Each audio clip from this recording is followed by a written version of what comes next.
Are you sitting comfortably? Then it's time to soar. This is the Riff Chord. Okay, settle in, everybody. We're getting ready to soar here. We're in that doorway, and we're away. Today on the Riff Chord, I'm speaking with Toronto lawyer Kate Dewhirst. Kate and I talk about everything. Healthcare policy, working as a lawyer, why my creative firm is branded like a law firm, and why her law firm is branded like a creative agency. Here we go. Welcome, Kate.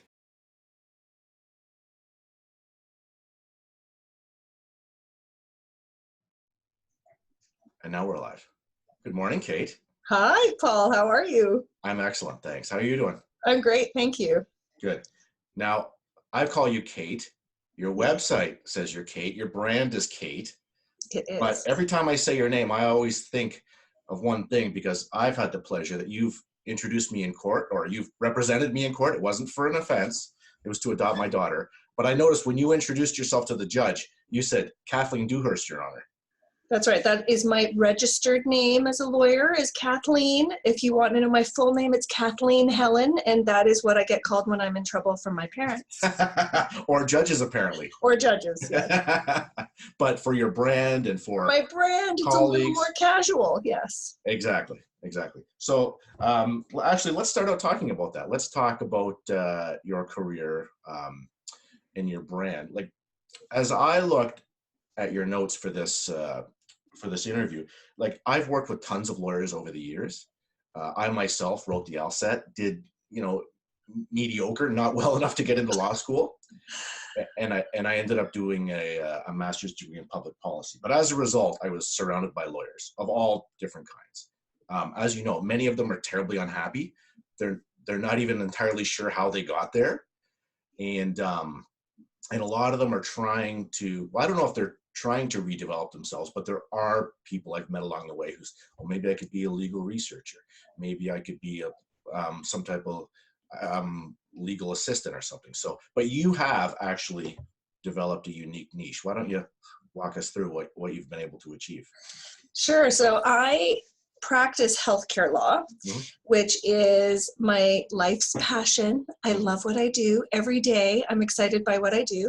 Yeah. And that's really the intersection between healthcare issues of a variety of types and providing legal advice. Yeah. And mostly what I do, because every time I get into a social environment and people ask me, what do you do? And I say, I'm a health lawyer. People's faces go blank. They have no idea what that means. And they say, oh, you go to court. No, I don't go to court. No. Oh, you defend people in litigation. No, I don't. So there's this whole body of law. I'm a solicitor, basically, and I advise people on how to understand the law as it applies to them in a business context. And my business context that I really help people in is healthcare, which is one of the most regulated industries we have. Yeah. Oh, fascinating. And, my sense is it would be a very comprehensive sector, like just thinking off the top of my head about all the relationships between patients and institutions and staff, institutions and government, between the ministries and the professions. All of those would have relationships that had rules and intricacies that would need advice on. Right? Absolutely. And then they have relationships with each other in communities, and so different kinds of organizations, especially right now in our system in Ontario. We've thrown the entire healthcare system up in the air to see what's going to happen with a reorganization. And so there's a lot of misunderstanding of the way in which organizations can act with each other to serve a common either geography or a patient population. Yeah. And so that's really, I have a huge creative practice, because anytime the law changes, I get to think about, how do I make this understandable to frontline people who have to work in this industry? I just really want to make people feel more confident. Law is it's complicated enough. And their work is complicated enough.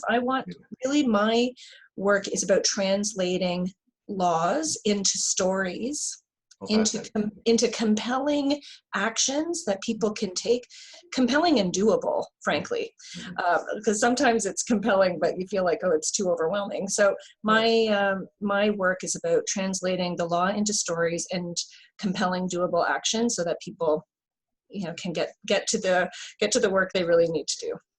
And so what do your what do your products look like? Like, I can't, it's probably not just sitting in a meeting telling people stuff. You probably have presentations and webcasts and what. Yeah, so it's a variety of things. I mean, that's one of the things that has really catapulted my business is considering myself a business. I don't think a lot of lawyers think of themselves as business owners. No. And so if any of you listening are lawyers, think of yourself as a business owner. This will transform your practice. So I do have a variety of different products that I have. I do a lot of education. So I go and deliver training with handouts, with materials that get left behind. I call them, the artifacts that I leave behind to give people cues and clues as to how to remember the work. Yeah. But I also do I do a lot of webinars, and I create products for my work. So I work with lots of hospitals, lots of primary care teams. Yeah. I deal with community agencies, all of whom have very similar issues. Sure. If I charged them the hourly, rate for building out a product, they would never be able to afford it. Right. But what I do is I recognize that my clients have the same kind of issue that pops up for them, and I package that up into a policy, into a checklist, that then I can sell to multiple organizations. So that's really creative work for me. It's great value for them, but it's scalable. A lot of what law is, hour by the hour advice is not scalable. So that for me was a big change. Right. Oh, fascinating. And it sounds like you do a lot of coaching of up and coming lawyers or people working on their professional lives. What kind of discussions do you have there, or what kind of obstacles are today's lawyers running into? I do coaching. So in addition to my legal practice, a couple of years ago, I took on coaching.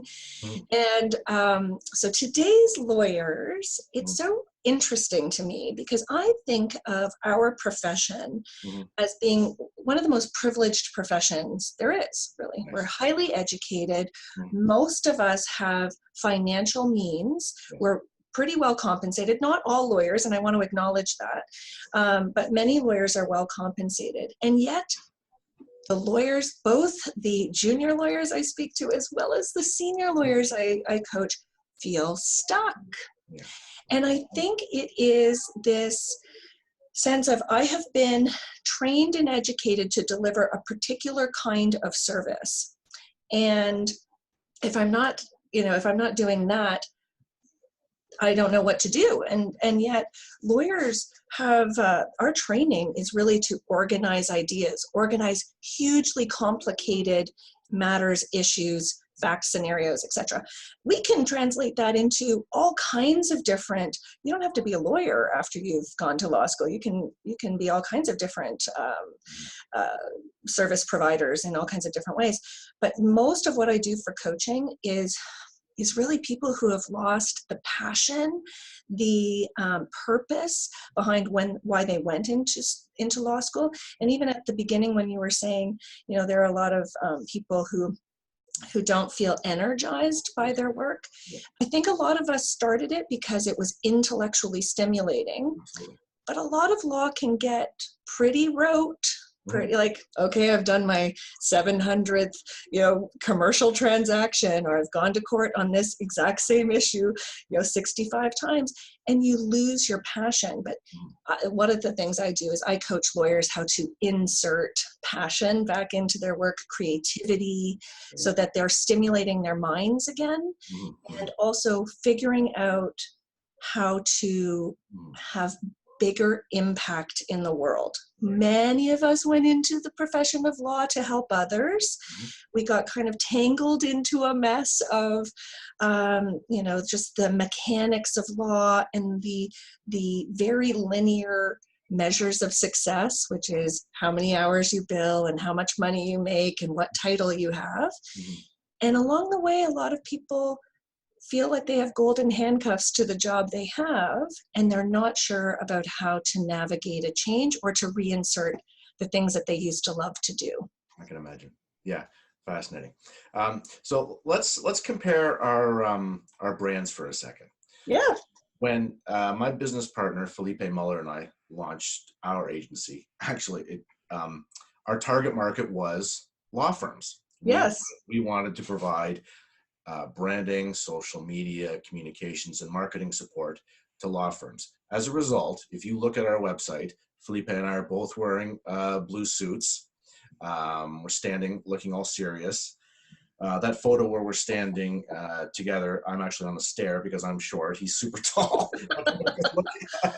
Right? Just to even the playing field. Exactly. But and then we even named the firm Lalonde Muller because that has a, it rings like a law firm name, right? No, but we are the creative guys. Now you're the other end. You are the lawyer. Tell us how you made your brand. So I went kind of the opposite. Exactly. Mine is, I have red hair. Yeah. I'm born shiny and colorful. Mm-hmm. And one of the things that I've really, I guess in the beginning of my legal career, I struggled with, and my parents would often comment about, was I'm the nice lawyer, right? So I was kind and nice and also accessible. And I think one of the things that I realized over time is that those are the things I am. I'm colorful, I'm accessible. I want people to feel like they're in a safe place to receive service, but it's not so serious. Again, healthcare and law, the combination of those two things, I mean, we're talking about the most important issues of the world, or really I'm talking about. And so I have intentionally leaned into who I am to be more clear about I'm the person you come to when you want to receive information that you can understand, but that's delivered in a fun way. Color, I use cartoons. Cartoons, can you believe it? And for a lawyer, no. Yeah, and I think as soon as I really started to embrace that this is a way to differentiate myself, is just lean into who I am, that really, it felt more comfortable for me. I can do it easily. And also the way I connect now with clients is different. It's better. I feel, one of the things is, it's, you don't really think of the words of friendly or enthusiastic for your lawyer. And so, but that's who I am. Plus wise, plus competent. No, exactly. And so I think having that combination, I mean, people don't want to be going to a circus when they are receiving legal advice, but I think balancing those two pieces of competence and accessibility and fun has been a really great combination for me.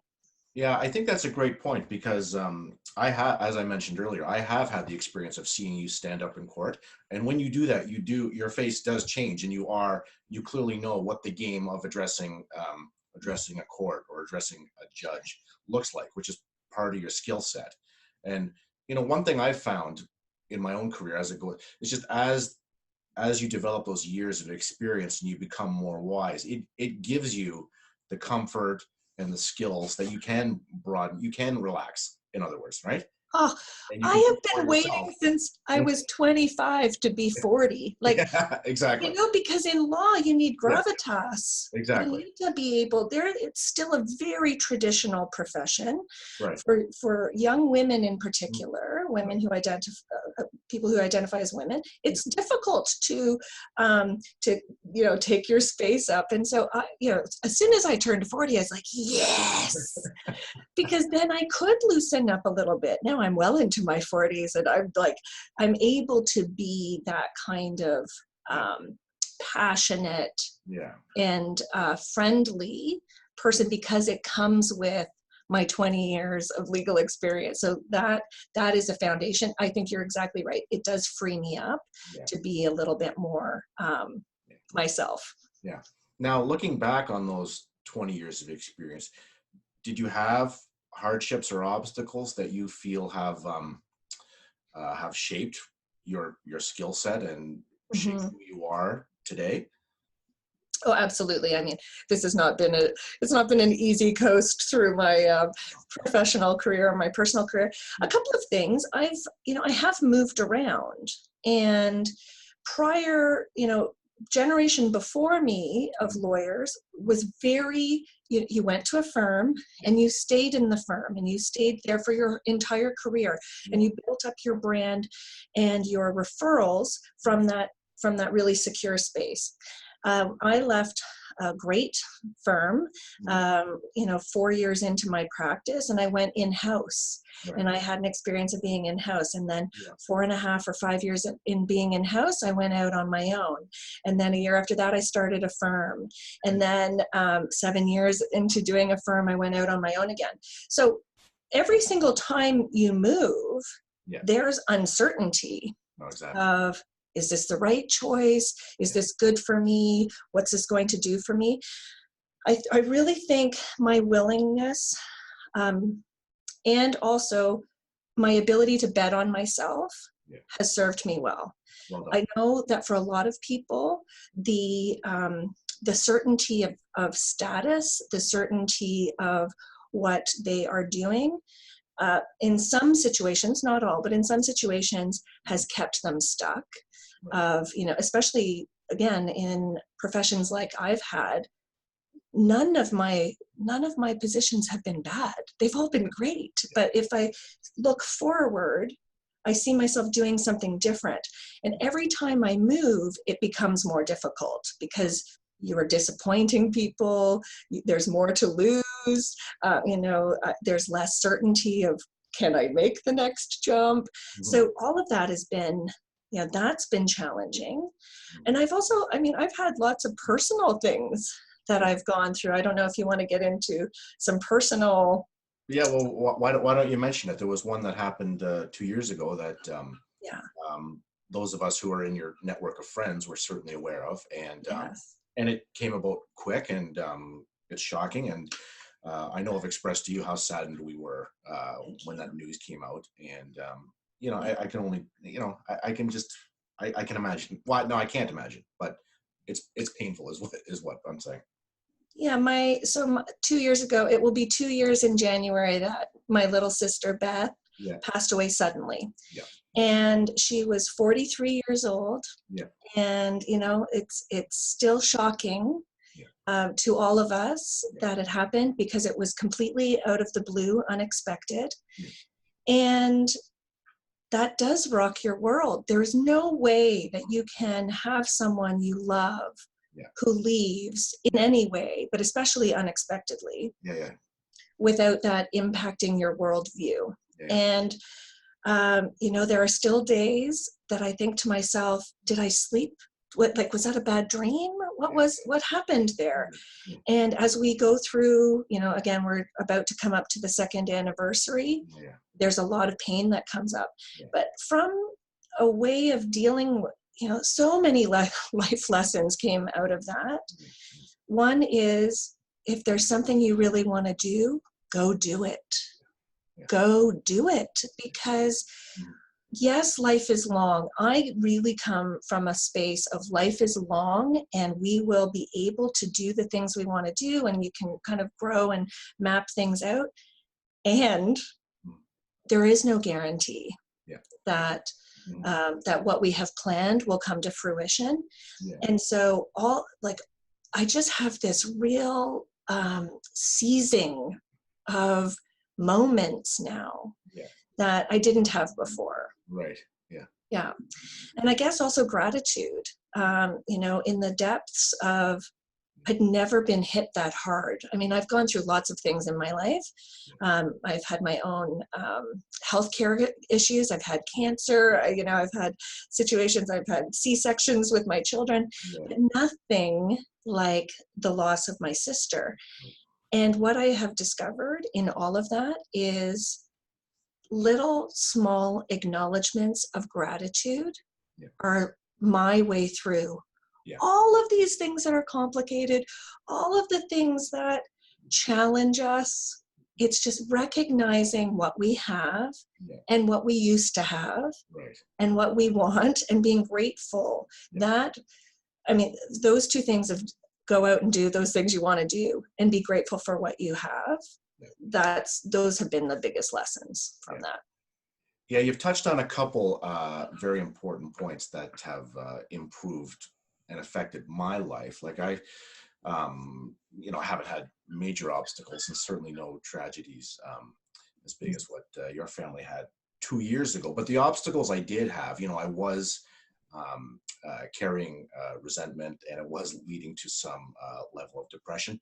But, I have found a certain degree of peace in the view, and there actually is a spiritual principle behind this, which says that everything that happens to us is happening for a reason of helping us learn and shaping us into who we are. And had I not had those struggles, I wouldn't have been able to launch my own agency. I wouldn't have been able to manage my family as well as I do. I wouldn't be able to host this podcast like I'm doing. And it does, as that practice of seeing the world like that becomes part of your, then you really become clear as to how valuable it is, and you are grateful for it.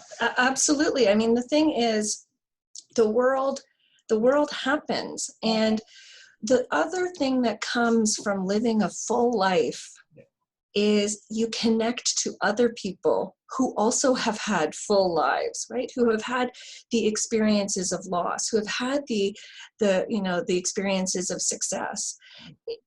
When you live your intentional life, you will connect to other people in deeper ways. And I think, if we're going to get philosophical about it, this is life's journey, is being able to connect to other people. None of us are doing this on our own. That is a complete fiction, that you make it on your own, that you're doing it on your own. I was just doing a coaching session with the Law Society of Ontario, and we had 300 people participating, which was amazing. Mm-hmm. But one of the things they were talking about is about doing it on your own. And, and as lawyers, we're trained to be very self-sufficient, to be intellectual about things, to be able to do things on our own. And one of the things I was coaching them about is that's a fiction. None of us are doing this on our own. And also, if we are kind of bootstrapping it, I can do this, I can make myself kind of get through that, we miss out on opportunities to give other people the kinds of the work, the impact that they want to put into the world. Giving them opportunities to help us gives them an opportunity to do things in the world that they want to do. And also it isolates us. And I think societally we are in a very big sphere of isolation with all of our devices and all the ways we can communicate now remotely, and we really need opportunities to connect. And that is what going through having a full life with ups and downs and sharing those with other people. I have connected to people after my sister's death on levels I could never have imagined. And I thought I was a very connected person. Right. Yeah. Oh, fascinating. Yeah. That's great insight. Thank you for sharing all that. Yeah. That's fascinating. Let's turn to the Ontario healthcare system. Okay. Which you know very well. And you mentioned earlier that our government today has thrown it up in the air and seen where the pieces fall. Perhaps in a moment you can expand on what that's a new perspective for me. And I was a public policy guy. I didn't know that. But, I asked my wife knows a lot about the healthcare system, as you know. And I was saying to her, so how would you rate our system in Ontario? Her response is, it's good, but it was built to be episodic. I said, what does episodic mean? She goes, well, it means that you went when you were sick, right? And then we take care of that, and then we don't see you again because we're seeing the next person. She says, but this idea that you're going to be born and then there's going to be a system throughout your life that helps you manage a health plan and helps keep you healthy, and that's new, right? And we haven't I don't know if she said we haven't thought about it before, but that's just not the way we originally started building it. My own sense as just a layperson is that the stuff we're doing with technology is truly magical and incredible, and becoming more so. And I know as a parent, like I know people whose babies had to go into surgery when they were 1 hour old. Yes. Surgery was 14 hours long, and it did remarkable things. And I'm like, we have people who at a moment's notice can do a 14-hour surgery. The answer is yes. The answer is, that's incredible. But, you know, as a consumer, I also find that on the retail side, the interaction between my doctor's office and that, there are things that slip through the cracks, right? It's not as seamless as it could be. So sorry, I kind of did what we call on Parliament Hill. I told you a question. No, I love it. It's so good. Yeah. I mean, Krista is one of our visionaries in the field. So I always like hearing what Krista has to think and say. Yeah. The healthcare system, the Canadian healthcare system is really the envy of many countries around the world, right? We have an amazing healthcare system. Yeah. And lots of places where we can improve. And I think one of the things that's great about working in healthcare in Canada and in Ontario is a willingness to keep thinking about how do we do this better and differently.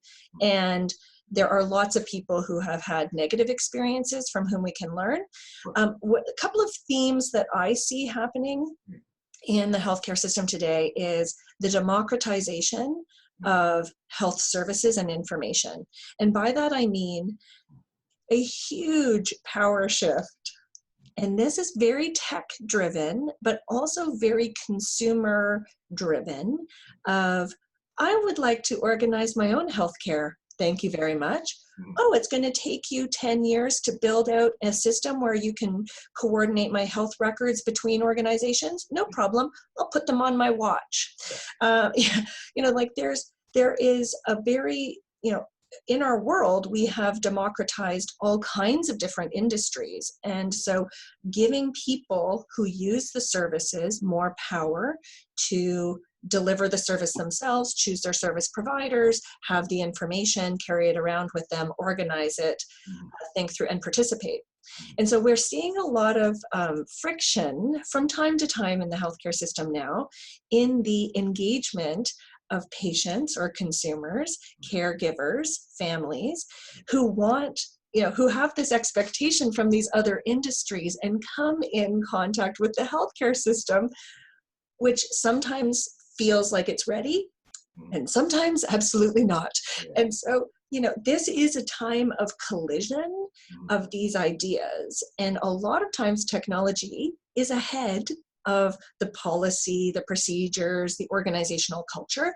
And so we do see quite a lot of friction in that area right now. Our government in Ontario is moving towards funding models that are different from what we've had before. So when I mean throwing things up in the air, we're seeing in different geographic regions and for different kinds of patient populations, funding that will be more like Krista was talking about, a continuum of service, recognizing that many people stay in their communities or in the surrounding areas, and they want to have coordinated care for the services that they receive. And it doesn't really make sense that they have to repeat themselves. It's like, but I already did that test, but I've already said those words. I've already explained this.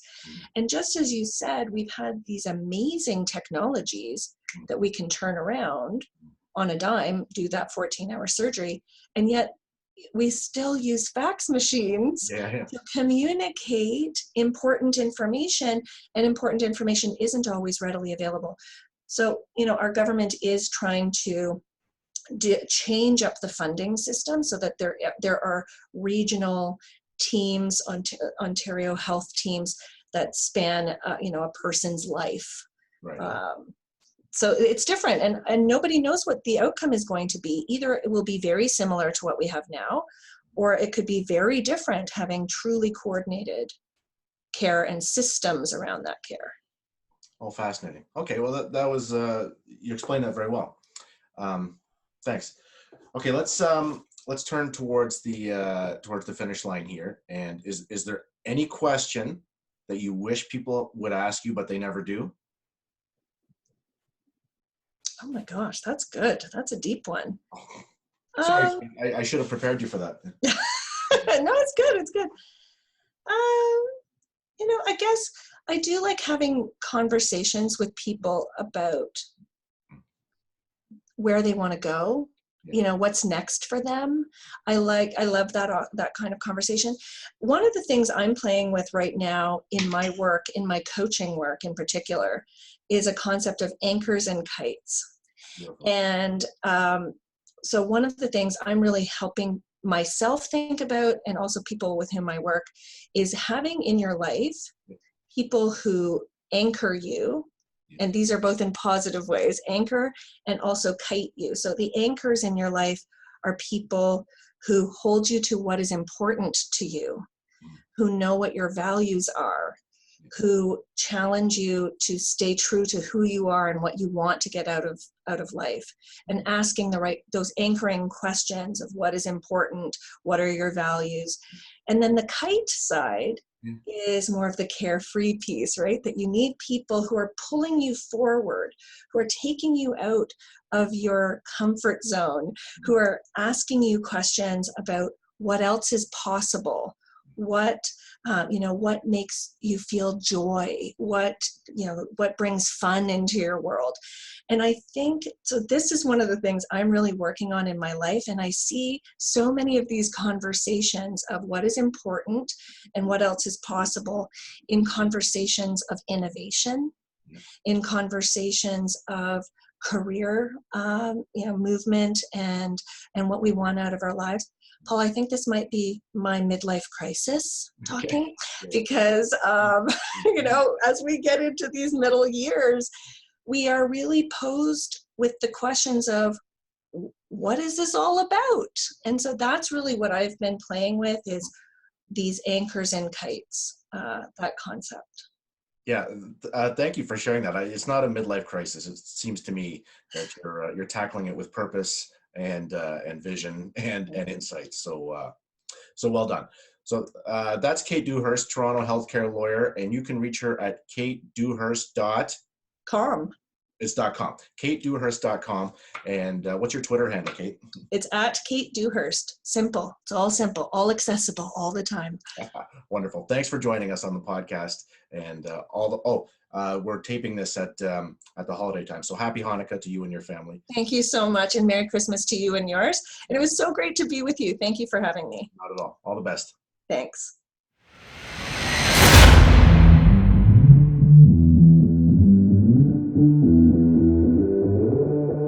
I love that discussion. I love any discussion with someone who's soaring in their career and in their life. It's very inspiring.